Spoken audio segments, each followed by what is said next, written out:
Hello students.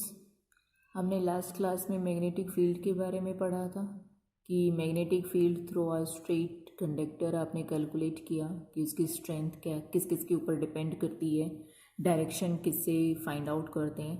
तो direction को जैसे फाइंड आउट करने के लिए हमने राइट एंड थंब रूल को यूज़ किया था। ठीक है। उसके बाद जो हमारा नेक्स्ट टॉपिक आता है that is the magnetic field due to a current through the circular loop. इस बार हमारे पास में स्ट्रेट वायर ना लेकर हमने क्या कंसीडर करना है, सर्कुलर लूप को कंसीडर करना है। ठीक है।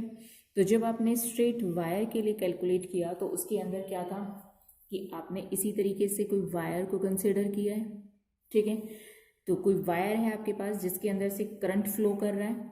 ठीक है। उसमें से करंट फ्लो कर रहा है और अगर आप कंपास इसके पास में रखते हैं तो हमने वायर को इस तरीके से रखा है कि this is the north direction and this is the south direction.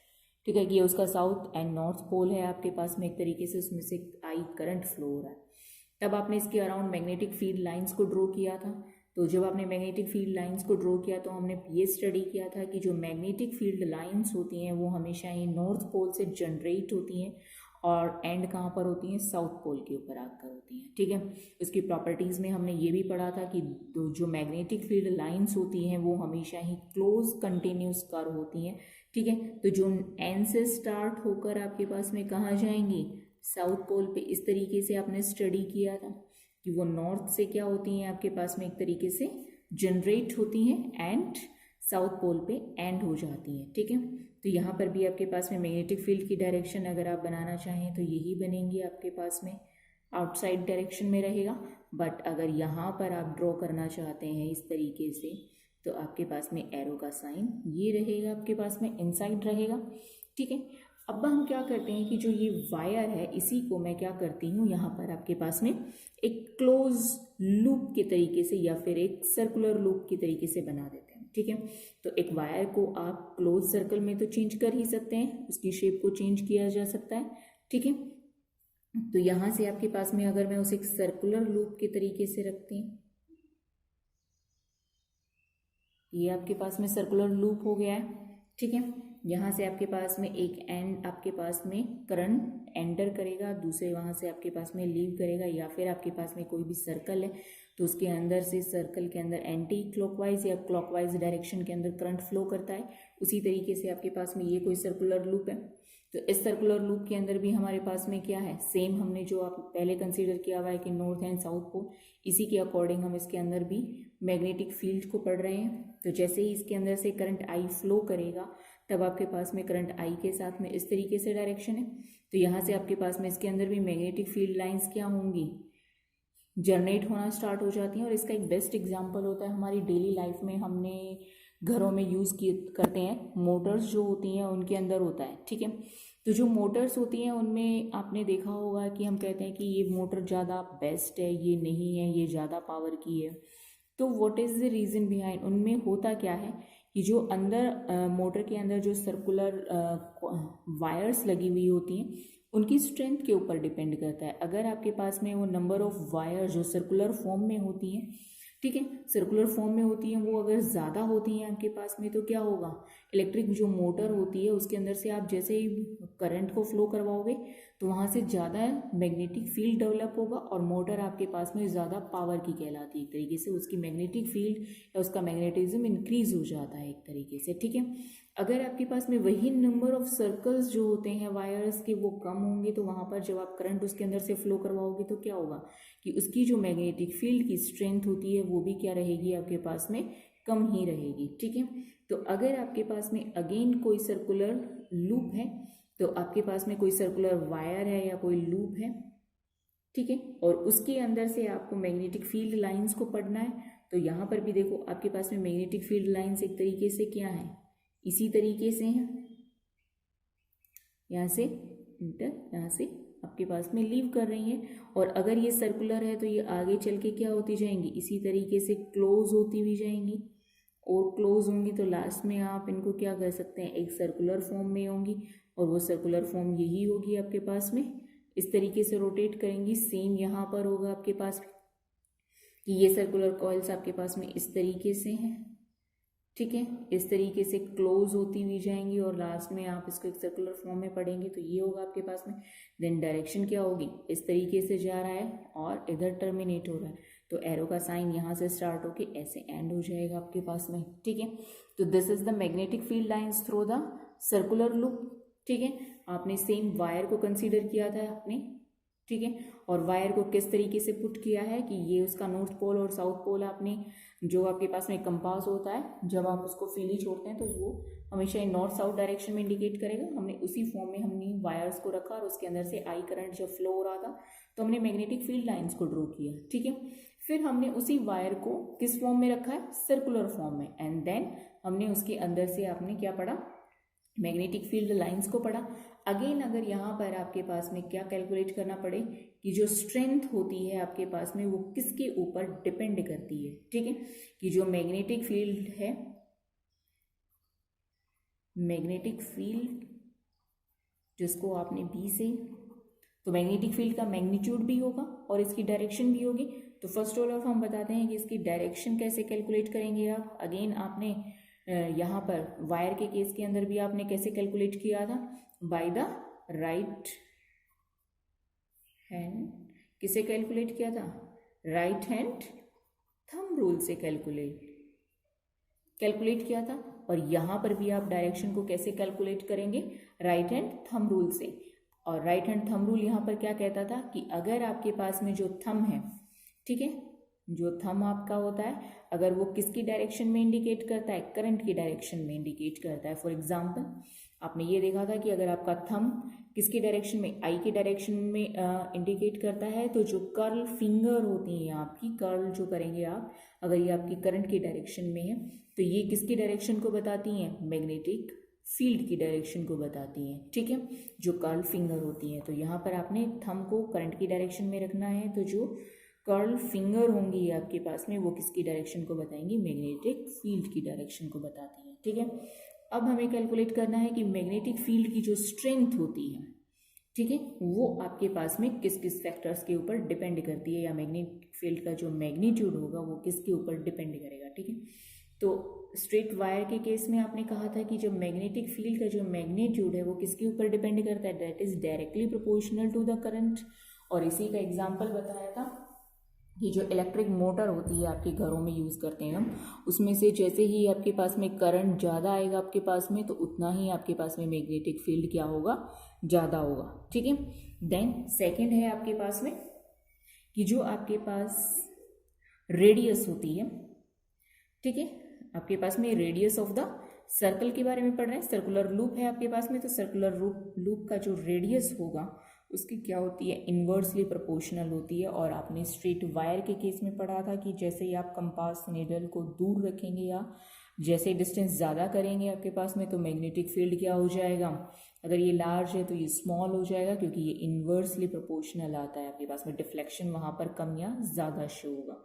तो सेम यहाँ पर है आपके पास में कि अगर आपके पास में सर्कुलर जो कॉइल है उसका जो रेडियस है आपके पास में अगर वो स्मॉल है तो मैग्नेटिक फील्ड्स क्या होंगी, ज़्यादा होगी। और अगर आपके पास में ये रेडियस आपके पास में लार्ज बन जाता है तो मैग्नेटिक फील्ड लाइन स्मॉल बनेंगी। ठीक है, देन थर्ड आता है कि जो आपके पास में एक लूप है या फिर नंबर ऑफ लूप्स हैं यहाँ पर। ठीक है, आपने वायर्स जो बनाया है वायर को नंबर ऑफ लूप्स में कंसीडर किया है। मोटर के अंदर बहुत सारी आपके पास में वायर्स रिंग टाइप में या सर्कल टाइप में आपके पास में ऐड होती है, तो वहाँ पर आपके पास में जो मैग्नेटिक फील्ड है वो डायरेक्टली प्रोपोर्शनल होता है किसके, नंबर ऑफ टर्न्स के या नंबर ऑफ कॉइल्स के, और उसको हम n से डिनोट करते हैं। ठीक है, उसको हम n से डिनोट करते हैं। तो बेसिकली यहाँ पर आपके पास में क्या बनता है कि जो मैग्नेटिक फील्ड है that is directly proportional to the current and inversely proportional to the r radius के and directly proportional to the number of the turns और number of coils बोल सकते हैं आप। ठीक है, तो यहाँ से आपके पास में b की वैल्यू क्या आती है, b जो है वो आपके पास इन फैक्टर्स के ऊपर डिपेंड करता है। ठीक है, तो आपके पास में आपने पढ़ा था किसके लिए पढ़ रहे हैं आप, सर्कुलर लूप के लिए पढ़ रहे हैं। सर्कुलर लूप के अंदर आपके पास में मैग्नेटिक जो फील्ड होगी उसकी डायरेक्शन हमने राइट हैंड थंब रूल से निकाली है और उसकी जो स्ट्रेंथ है वो इन 3 फैक्टर्स के ऊपर डिपेंड करती है। ठीक है, इस टॉपिक के बाद में हमारा जो नेक्स्ट टॉपिक आता है वो है magnetic field due to current in a solenoid. ठीक है, इससे पहले हमने मैग्नेटिक फील्ड को कैलकुलेट किया था इन द स्ट्रेट वायर, और अभी जो हमने कैलकुलेट किया है वो आपके पास में है इन द सर्कुलर लूप के अंदर। आपने सर्कुलर इस रिंग के अंदर एक तरीके से आपने उसको कैलकुलेट किया है, तो आपने उसकी डायरेक्शन को फाइंड आउट किया है एंड उसकी स्ट्रेंथ को फाइंड आउट किया है। ठीक है, तो अब हमारा जो नेक्स्ट टॉपिक आता है वो आता है कि मैग्नेटिक फील्ड आपको कैलकुलेट करना है due to the current in a solenoid. Solenoid में वो आपके पास में किस तरीके से प्रोड्यूस होगी। ठीक है, तो सबसे पहले आपके पास में आता है कि सोलेनॉइड होता क्या है। ठीक है, ये क्वेश्चन आता है। तो सोलेनॉइड आपके पास में एक तरीके से अगेन वही सेम एग्जांपल ले रहे हैं हम, जैसे कि आपने पिछले आर्टिकल में लिया था कि आपके पास में इलेक्ट्रिक जो मोटर होती है घरों के अंदर, तो उनमें क्या होती है आपके पास में इस तरीके से बहुत सारी रिंग्स लगी हुई होती हैं। ठीक है, और उनकी कुछ ना कुछ लेंथ होती है एक तरीके से, तो वो किस फॉर्म में बनती है, एक तरीके से सिलेंडर फॉर्म में बनती है। ठीक है, किस फॉर्म में बनती है, सिलेंड्रिकल फॉर्म में होती है, और वो क्या होती हैं, इंसुलेटेड कॉपर वायर्स होती हैं एक तरीके से आपके पास में। ठीक है, तो यहाँ पर आपके पास में सोलेनॉइड क्या बनेगा कि इट इज़ ए कॉइल, एक कॉइल होती है आपके पास में ऑफ मैनी टर्न्स, जिसके अंदर नंबर ऑफ टर्न्स होती हैं। ठीक है, ये बहुत सारी टर्न्स हो गई आपके पास में, of insulated copper wire closely pack होती है। मोटर में भी आपके पास में जो वायर्स होती हैं वो क्या होती हैं, क्लोजली पैक होती हैं in the shape of the cylinder. ठीक है, उसे हम क्या बोलेंगे, सोलेनॉइड बोलते हैं। ठीक है, तो यहाँ पर आपके पास में सोलेनॉइड होता है that is a coil of many turns, जिसमें नंबर ऑफ टर्न्स होंगी।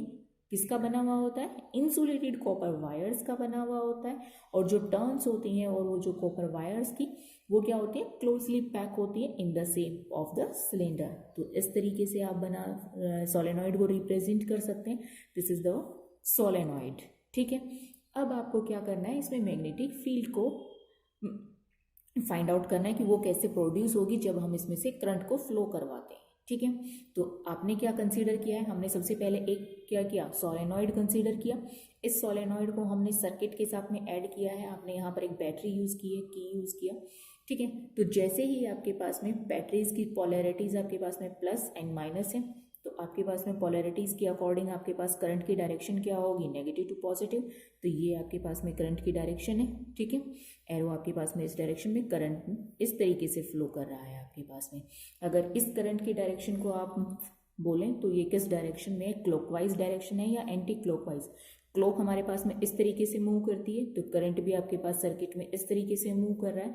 तो इस वक्त जो आपके पास में करंट है वो किस डायरेक्शन में है, क्लॉकवाइज डायरेक्शन में है। ठीक है, हमने एक लास्ट आर्टिकल में पढ़ा था कि अगर आपके पास में करंट क्लॉकवाइज डायरेक्शन में फ्लो करता है, ठीक है, कि करंट आपके पास में क्लॉकवाइज डायरेक्शन में फ्लो करता है, तो आपका जो आपने सोलेनॉइड कंसीडर किया है, ठीक है, बी रिमेंबर हियर कि आपके पास में जो सोलेनॉइड है उसका एंड पॉइंट आपको कंसीडर करना है। एक आपके पास में स्टार्टिंग फेस पॉइंट होगा या स्टार्टिंग पॉइंट होगा, आपके पास में एक एंड पॉइंट होता है। तो यहाँ पर आपके पास में this is the end point and this is the face point. ठीक है, तो जो आपके पास में एंड पॉइंट है वहां पर आपको देखना है कि अगर आपके पास में करंट क्लॉकवाइज डायरेक्शन में है तो जो एंड पॉइंट होता है वो आपके पास में किस तरीके से बिहेव करेगा, as a south pole behave करेगा। ठीक है, बी रिमेंबर हियर कि करंट अगर आपके पास में एक सर्किट में क्लॉकवाइज डायरेक्शन में है तो जब आप सोलेनॉइड को एंड साइड से देखते हैं तो जो आप सोलेनॉइड का एंड पॉइंट होता है वो किस तरीके से बिहेव करेगा, as the south pole behave करेगा। ठीक है, और अगर इसका रिवर्स लेते हैं आप तब क्या होगा आपके पास में, देखो तब आपके पास में क्या आएगा कि अगर करंट की डायरेक्शन एंटी क्लॉकवाइज होती है तब आपके पास में क्या होगा, एंटी क्लॉकवाइज होने का मतलब इस तरीके से रिवर्स हो जाएगा आपके पास में करंट। जब करंट रिवर्स होगा तो यही एंड पोल किस तरीके से बिहेव करेगा, नॉर्थ पोल के तरीके से बिहेव करेगा। ठीक है, ये जो हमारा डायग्राम है, इस डायग्राम में आपका करंट क्लॉकवाइज डायरेक्शन में है। क्लॉकवाइज डायरेक्शन में है तो आपका एंड पॉइंट किस तरीके से बिहेव कर रहा है, साउथ पोल के तरीके से बिहेव करेगा। तो जब करंट फ्लो होगा, अगर एक साउथ पोल है तो मोनोपोल तो एग्जिस्ट करता नहीं है, इसलिए दूसरा एंड क्या कहलाएगा आपके पास में, किस तरीके से बिहेव करेगा, एज ए नॉर्थ पोल। ठीक है, हमेशा ही आपके पास जो पोल होते हैं वो पेयर में एग्जिस्ट करते हैं, ये हमने पढ़ा था। ठीक है, अब हमें देखना है कि करंट फ्लो करने से आपके पास में जो सोलेनॉइड है उसका एक पॉइंट आपके पास में साउथ पोल बिहेव कर रहा है, एक पॉइंट आपके पास में नॉर्थ पोल के तरीके से बिहेव कर रहा है। ठीक है, अब आपको मैग्नेटिक फील्ड के बारे में देखना है कि इसके अंदर आपके पास में मैग्नेटिक फील्ड लाइंस कैसे होंगी। ठीक है, तो ये आपके पास में यहाँ से आपके पास में हमने पढ़ा था कि जो साउथ पोल होता है वहाँ से आपके पास में, या फिर नॉर्थ जो पोल है आपके पास में, वहाँ से मैग्नेटिक फील्ड लाइंस क्या करती हैं, स्टार्ट करती हैं। तो आपके पास में यहाँ पर भी मैग्नेटिक फील्ड लाइंस यहाँ से स्टार्ट करेंगी, कहाँ पर जाकर एंड हो रही हैं, साउथ पोल पे। ठीक है, अगेन यहाँ से हमने एक प्रॉपर्टी और पढ़ी थी कि मैग्नेटिक फील्ड लाइंस हमेशा ही क्या होती हैं, कंटिन्यूस होती हैं, क्लोज होती हैं, और क्या है आपके पास में कर्व शेप में पड़ी थी। ठीक है, तो जो मैग्नेटिक फील्ड लाइंस यहाँ से स्टार्ट होगी वो यहाँ से मूव करते हुए यहाँ से इस तरीके से क्लोज होगी। ठीक है, तो जो मैग्नेटिक फील्ड होगा वो सोलेनॉइड के अंदर तो जो होता है वो क्या होगा, पैरेलल लाइंस होंगी आपके पास में, स्ट्रेट पैरेलल लाइंस होती हैं, बी रिमेंबर हियर। ठीक है, बट आउटसाइड कैसी है, कर्व फॉर्म में है। दो चीज़ें हैं, याद रखिएगा कि सोलेनॉइड के अंदर जो मैग्नेटिक फील्ड लाइंस होती हैं वो पैरेलल होंगी, यूनिफॉर्म होंगी। ठीक है, पैरेलल हैं तो मैग्नेटिक फील्ड लाइंस के बीच की डिस्टेंस कैसी रहेगी, इक्वी डिस्टेंस, और इक्वी डिस्टेंस होगी तो हमने मैग्नेटिक फील्ड पढ़ा था दो टाइप का, यूनिफॉर्म एंड नॉन यूनिफॉर्म। तो अगर पैरेलल लाइंस हैं तो कैसी होगी, यूनिफॉर्म होगी। ठीक है, इसके बाद में डायरेक्शन की बात करते हैं, तो जो इनसाइड होती है सोलेनॉइड की वो कहाँ से स्टार्ट हो रही है, देखो साउथ से नॉर्थ की तरफ जा रही है, बट बाहर जो कर्व शेप है वो कहाँ से, नॉर्थ से स्टार्ट होकर कहाँ जा रही है, साउथ की तरफ जा रही है। ठीक है, तो दीज आर, फिर आपने बार मैग्नेट में देखा था, बार मैग्नेट के अंदर आपके पास में क्या था, नॉर्थ एंड साउथ पोल है। ठीक है, नॉर्थ और साउथ पोल में भी क्या होता है आपके पास में, magnetic field lines north pole से स्टार्ट होती हैं और साउथ पोल पे जाके क्या हो जाती हैं, एंड होती हैं। इसी तरीके से आपने एरो दिखाया था कि इस तरीके से होगा। सेकेंड थिंग कि जो आपके पास में मैग्नेटिक फील्ड लाइंस हैं वो अंदर तो कैसी हैं, पैरेलल है, यूनिफॉर्म है। ठीक है, इसके बाद में जो जैसे जैसे आप इसके एंड की तरफ आते हैं, एक एंड ये है, एक आपके पास में स्टार्टिंग पॉइंट ये था, एक ये पॉइंट है आपके पास में, तो जब आप इसके एंड की तरफ जाते हैं, दोनों ही साइड आपके पास में, तो आपके पास में देखो सर्कल फॉर्म में जाना स्टार्ट होंगी। तो ये पैरेलल लाइंस जब कर्व में होंगी तो आपके पास में इनके बीच की जो डिस्टेंस है वो कैसी होती जाएगी, नॉन यूनिफॉर्म, यानी कि इक्वल नहीं रहेगी। दैट मीन्स जो आउटसाइड मैग्नेटिक फील्ड होगी वो कैसी रहेगी, नॉन यूनिफॉर्म कहलाएगी आपके पास में। कैसी कहलाएगी, नॉन यूनिफॉर्म। और जो इनसाइड है वो कैसी रहेगी, यूनिफॉर्म रहेगी। ठीक है, अगर ये नॉन यूनिफॉर्म है तो ये आपके पास में कैसी कहलाएगी, वीक कहलाएगी, क्योंकि यहाँ पर आपके पास में कम मैग्नेटिक फील्ड लाइंस हैं, जबकि आपके यूनिफॉर्म यहाँ पर जो इनसाइड मैग्नेटिक फील्ड था उसमें आपके पास में स्ट्रॉन्ग होगा। ठीक है, सोलेनॉइड के अंदर आपके पास में इनसाइड जो मैग्नेटिक फील्ड होता है वो यूनिफॉर्म होता है और स्ट्रॉन्ग होता है। ठीक है, बट जो आउटसाइड होगा वो नॉन यूनिफॉर्म होगा, और नॉन यूनिफॉर्म की वजह से वो कैसी होंगी, वीक मैग्नेटिक फील्ड होगी। ठीक है, देन इसके बाद में आपके पास में, और ये किस तरीके से बिहेव कर रही है, as the bar magnet. Solenoid भी किसको रिप्रेजेंट कर रहा है, बार मैग्नेट को, क्योंकि बार मैग्नेट में भी आपके पास में इसी तरीके से आपने मैग्नेटिक फील्ड लाइंस को रिप्रेजेंट किया था। ठीक है, तो दिस इज द टॉपिक। यहाँ पर आपके पास में टॉपिक में आपने कैलकुलेट किया है कि magnetic field due to the current in a solenoid. तो ये आपके पास में बनता है कि सोलेनॉइड के अंदर अगर आपसे कहा जाए कि मैग्नेटिक फील्ड लाइंस को रिप्रेजेंट कीजिए, तो सबसे पहले आपको क्या करना है कि सोलेनॉइड लेना है, उसके एंड पॉइंट्स को रिप्रेजेंट करना है। जैसे मैंने यहाँ पर ए पॉइंट इसको कंसीडर किया, बी पॉइंट इसको, तो मैंने एंड पॉइंट इसको बनाया। आप उल्टा भी कर सकते हैं कि इसको ए पॉइंट कंसीडर कर सकते हैं, इसको बी पॉइंट। तो फर्स्ट ऑफ आप कंसीडर करें कि आपका एंड पॉइंट कौन सा है और फेस पॉइंट कौन सा है। ठीक है, उसके बाद में हम बैटरी की पोलैरिटीज़ को चेक करेंगे, उसके अकॉर्डिंग हम फाइंड आउट करते हैं कि हमारे करंट की जो डायरेक्शन है वो क्लॉकवाइज है या एंटी क्लॉकवाइज है। ठीक है, जब आप ये फाइंड आउट कर लेते हैं कि डायरेक्शन क्लॉकवाइज है या एंटी क्लॉकवाइज है, उसके बाद ही आप डिसाइड करते हैं कि जो उसका एंड पॉइंट है वो आपके पास में, अगर क्लॉकवाइज डायरेक्शन में करंट है तो जो आपका एंड पॉइंट होगा वो क्या कहलाएगा, साउथ पोल के तरीके से बिहेव करेगा। और अगर एंटी क्लॉकवाइज होता है तो ये एंड पॉइंट आपके पास नॉर्थ के तरीके से बिहेव करेगा।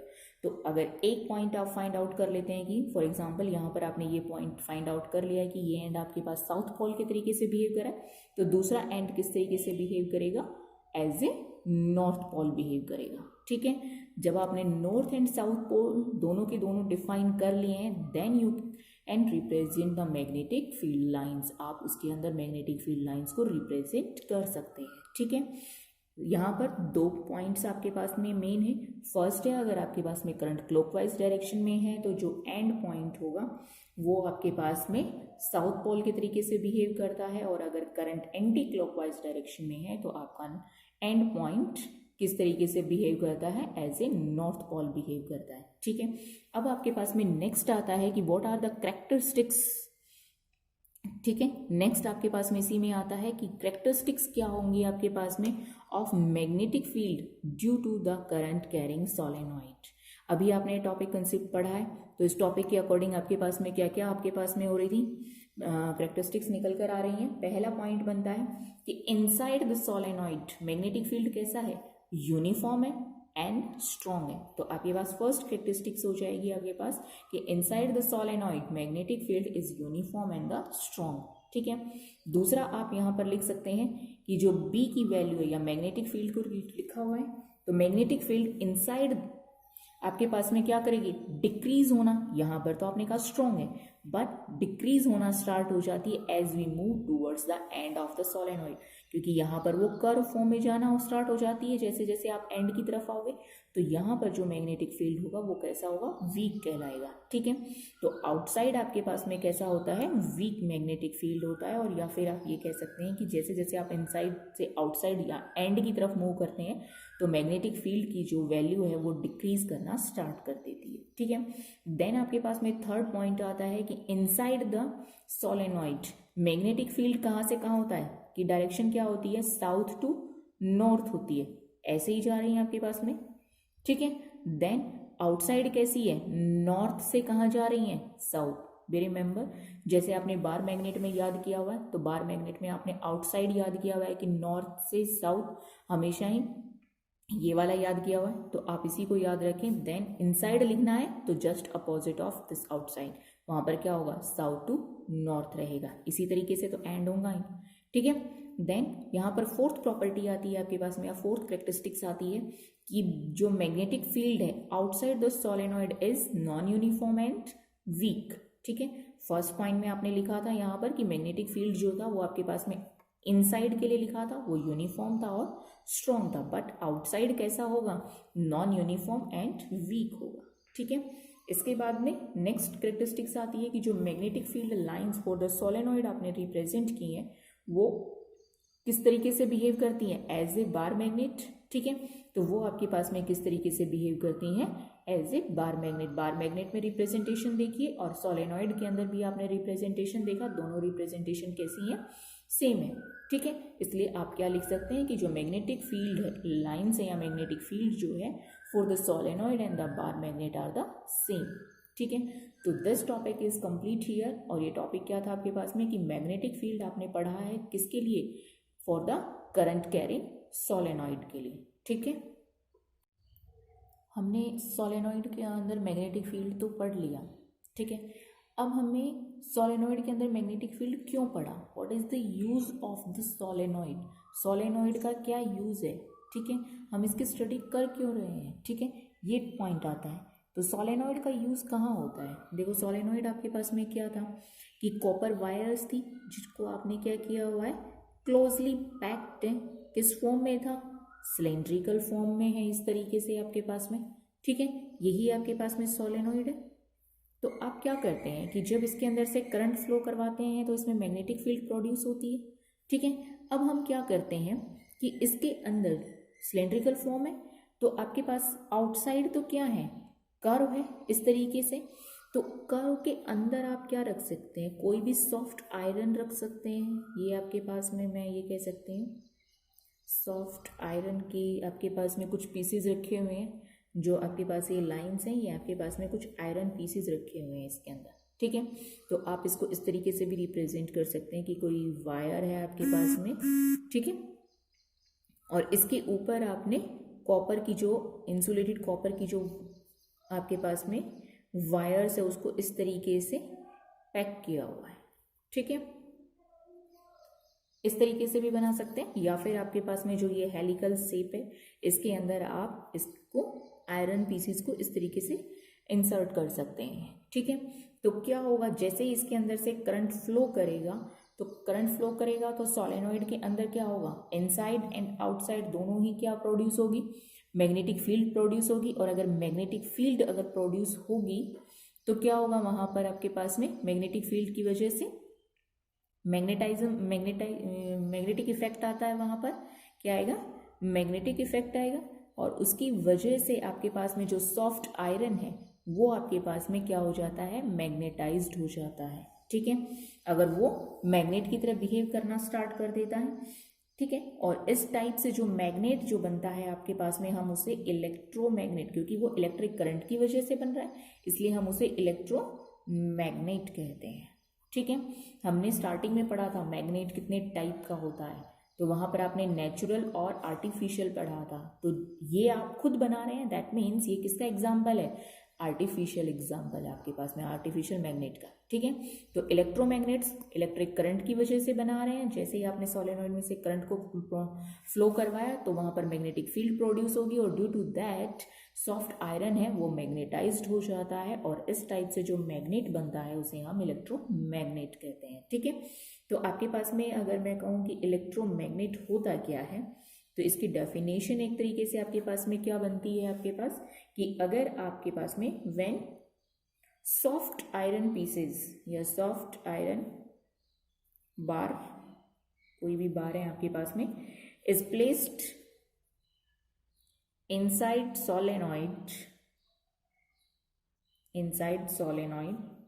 कैरिंग करंट, जिसके अंदर से क्या है, करंट प्रोड्यूस हो रहा है, वी रिमेंबर। ठीक है, बिहेव या फिर बिकम्स मैग्नेट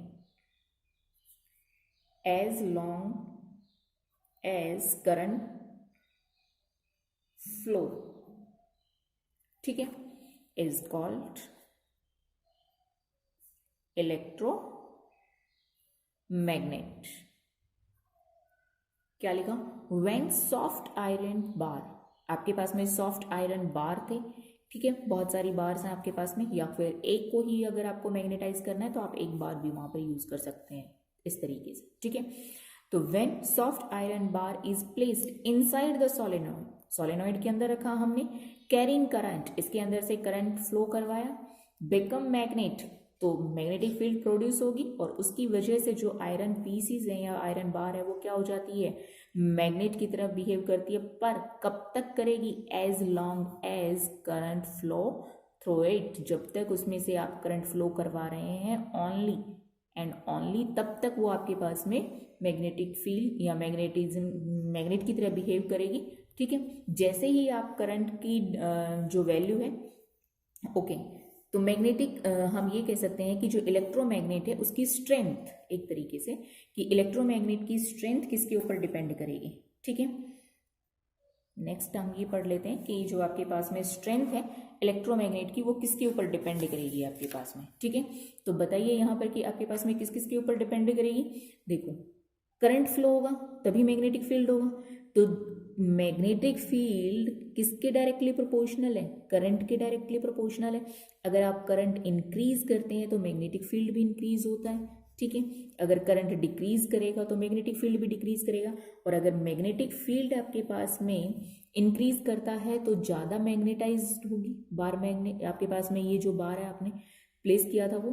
ठीक है, अगर मैग्नेटिक फील्ड कम होगा तो ये कम मैग्नेटाइज्ड होगी। तो आप क्या कह सकते हैं कि जो स्ट्रेंथ है वो किसके ऊपर डिपेंड करती है, करंट के ऊपर। ठीक है, अगर आप करंट को इंक्रीज करते हैं तो जो इलेक्ट्रोमैग्नेट बनेगा वो ज़्यादा स्ट्रॉन्ग बनेगा। ठीक है, उतना ही ज़्यादा आपके पास में मैग्नेटिक फील्ड प्रोड्यूस होगा, और जितना ज़्यादा मैग्नेटिक फील्ड होगा उतना ही ज़्यादा इलेक्ट्रोमैग्नेट की स्ट्रेंथ होगी आपके पास में। ठीक है, अगर करंट आपके पास में डिक्रीज करता है, आप करंट की वैल्यू को डिक्रीज कर देते हैं तो ये इसकी स्ट्रेंथ भी आपके पास में क्या करेगी, डिक्रीज करेगी। ठीक है, और अगर आपके पास में करंट जो है वो जीरो हो जाता है, यानी कि आपने फ्लो ऑफ करंट को स्टॉप कर दिया है। ठीक है, सर्किट में कोई करंट नहीं है तो वहां पर क्या होगा, मैग्नेटिक फील्ड भी क्या हो जाएगा, जीरो। तो वहां पर जब मैग्नेटिक फील्ड ही नहीं होगा तो इलेक्ट्रोमैग्नेट भी नहीं बनेगा एक तरीके से आपके पास में। इसीलिए आपने इस डेफिनेशन में ये लिखा था कि as long as current flow, जब तक सर्किट में से करंट फ्लो हो रहा है तब तक इलेक्ट्रोमैग्नेट रहेगा। After when the current become zero, आपके पास में करंट जीरो हो जाता है तो इलेक्ट्रोमैग्नेट भी, उसका मैग्नेटाइजेशन भी क्या हो जाता है, जीरो हो जाता है। ठीक है, इसके बाद आपके पास में आता है कि व्हाट आर द डिफरेंसेस या फिर between the electromagnet and permanent magnet.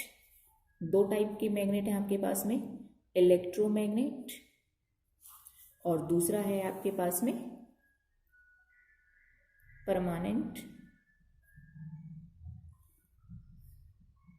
Magnet. दोनों में क्या डिफरेंस है, what is the difference between these two, इन दोनों के बीच में क्या डिफरेंसेस है, अब आपको ये स्टडी करना है। तो फर्स्ट है आपके पास में कि जो इलेक्ट्रोमैग्नेट है उसके अंदर वो कब तक behave as a magnet, behave as a magnet कब तक, as long as current flow through the circuit. ठीक है, कब तक मैग्नेट की तरह बिहेव करेगा, जब तक करंट फ्लो हो रहा है। ठीक है, जबकि आपके पास में जैसे ही आपके पास में करंट आपके पास में जीरो हो जाएगा तो ये भी आपके पास में मैग्नेट की तरह बिहेव नहीं करेगा। ये परमानेंट मैग्नेट में क्या होता है कि जो मैग्नेटाइजेशन होता है वो आपके पास में परमानेंटली, इसका एग्जाम्पल आपके पास में क्या होता है, बार मैग्नेट। ठीक है, जो आप डेली लाइफ में देखते हैं, सिंपली जो बार मैग्नेट होता है उसके अंदर जो मैग्नेटाइजेशन होता है या जो मैग्नेटिक इफेक्ट होता है वो आपके पास में परमानेंट होता है। ठीक है, आप इसको क्या कर सकते हैं, डीमैग्नेटाइज इजीली नहीं कर पाते हैं, जबकि आप इलेक्ट्रोमैग्नेट को डीमैग्नेटाइज कर सकते हैं। क्या कर सकते हैं आप, डीमैग्नेटाइज कर सकते हैं। डीमैग्नेटाइज करने का मतलब है उसका मैग्नेटिक इफेक्ट आप हटा भी सकते हैं। जैसे ही करंट जीरो होगा मैग्नेटिक फील्ड रहेगा ही नहीं, और जैसे ही मैग्नेटिक फील्ड जीरो होगा, मैग्नेटिक फील्ड जीरो होते ही आपके पास में मैग्नेटिक इफेक्ट भी जीरो हो जाएगा और वो आपके पास में डीमैग्नेटाइज हो जाती है, जबकि परमानेंट मैग्नेट में ऐसा नहीं होता है। ठीक है, सेकेंड डिफरेंस आता है आपके पास में कि जो इलेक्ट्रोमैग्नेट है उसकी जो पोलैरिटीज होंगी वो आप क्या कर सकते हैं, चेंज कर सकते हैं, यू कैन चेंज। ठीक है, चेंज करने का मतलब क्या है, आपके पास में आपने ये देखा था कि आपके पास में सोलेनॉइड है, ठीक है, और जब इसमें से करंट फ्लो हो रहा है तो हमने ये कहा था कि अगर करंट की जो डायरेक्शन है आपके पास में वो क्लॉकवाइज है।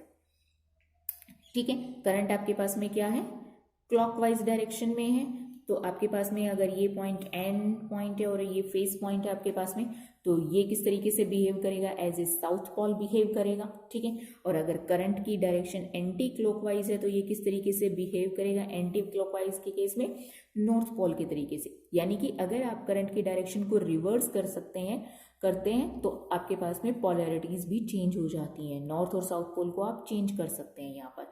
जबकि परमानेंट के अंदर क्या होता है, बार मैग्नेट जो आपके पास में है उसमें नॉर्थ और साउथ पोल जब एक बार डिफाइन हो जाते हैं तो आप उसकी पोलैरिटीज को चेंज नहीं कर सकते, आप नॉर्थ को साउथ और साउथ को नॉर्थ नहीं बना सकते हैं। ठीक है, नेक्स्ट डिफरेंस आता है आपके पास में कि जो इलेक्ट्रोमैग्नेट होता है आप उसकी स्ट्रेंथ को, ठीक है, उसकी जो स्ट्रेंथ होती है उसको हम इंक्रीज भी कर सकते हैं और डिक्रीज भी कर सकते हैं, दोनों ही काम किए जा सकते हैं, क्योंकि इसकी स्ट्रेंथ किसके ऊपर डिपेंड कर रही है, करंट के ऊपर डिपेंड करती है। करंट अगर आप इंक्रीज कर देते हैं तो स्ट्रेंथ इंक्रीज हो जाती है, और अगर करंट को आप डिक्रीज करते हैं तो इसकी स्ट्रेंथ डिक्रीज हो जाती है।